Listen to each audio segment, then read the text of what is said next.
not just for America, but for the world.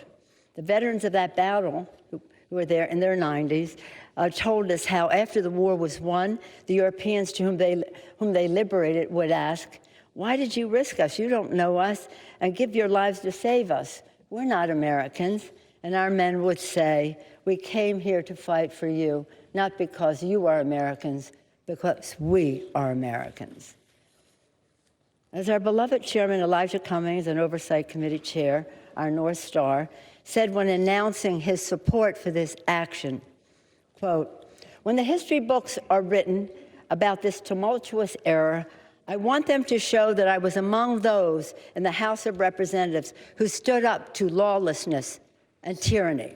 He also said, almost prophetically, "When we are dancing with the angels, the question will be, what did we do to make sure we kept our democracy intact?" Elijah, as you know, has since passed on. Now he is dancing with the angels. And I know that he and all of us here are very proud of the moral courage of members who want to honor the vision of our founders for a republic, the sacrifice of our men and women in uniform to defend it, and the aspirations of our children to live freely within it.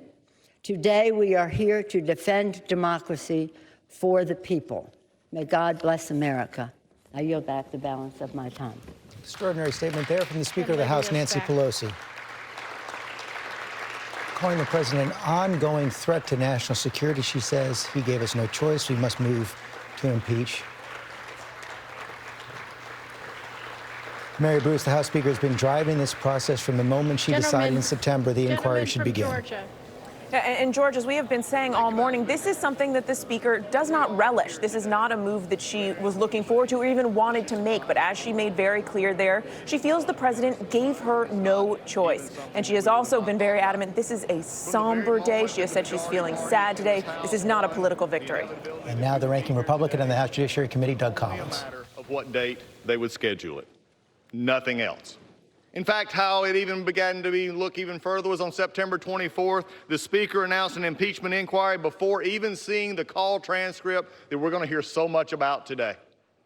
You know, it's not about what this body can do in its constitutional oath. And there's been a lot of constitutional and founders thrown around and will be all day today.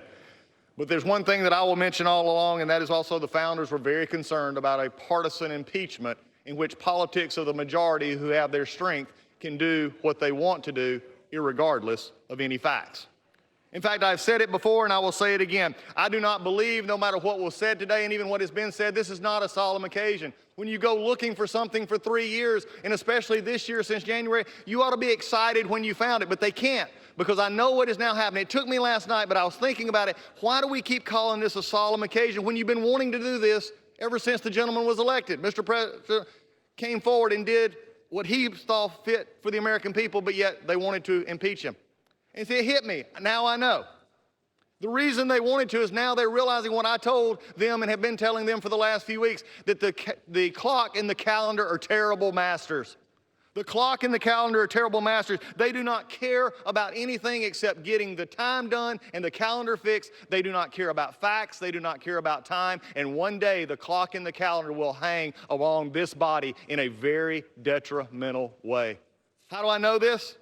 Because one of our members, Ms. Tlaib, said on the night she was sworn in, we're going to impeach. Well, you know the rest. In May of 2019, Al Green said, I'm concerned if we don't impeach this president, he will get reelected. That is probably the most prescient thing said by the majority in the last year, is they said we can't beat him if we don't impeach him. There's a reason behind this impeachment. And even Speaker Pelosi said it would be dangerous to leave it to voters to determine whether President Trump stays in office. Really? After we just said the Pledge of Allegiance, we go back to the Speaker's own words and said it would be dangerous to leave it to the voters? I will tell you right now, Madam Speaker, we on the Republican side have no problem taking our case to the majority and to the people of this country, because they elected Donald Trump, and it is a matter for the voters, not this House, not in this way, not in the way this is being done. It has trampled everything this House believes in. I said it yesterday, and I believe it to be this true today. I will fight this on process, which has been deplorable, to use a word of the majority. It has been awful. The calendar and the clock make it impressive that we actually do it quickly. We don't care about rules. We don't care about minority hearing days. We don't care about giving the opportunity for witnesses to be called because the chairman gets to determine what is relevant. Wow, that's pretty good. Let the accuser determine what is relevant to the one being accused. The people of America see through this.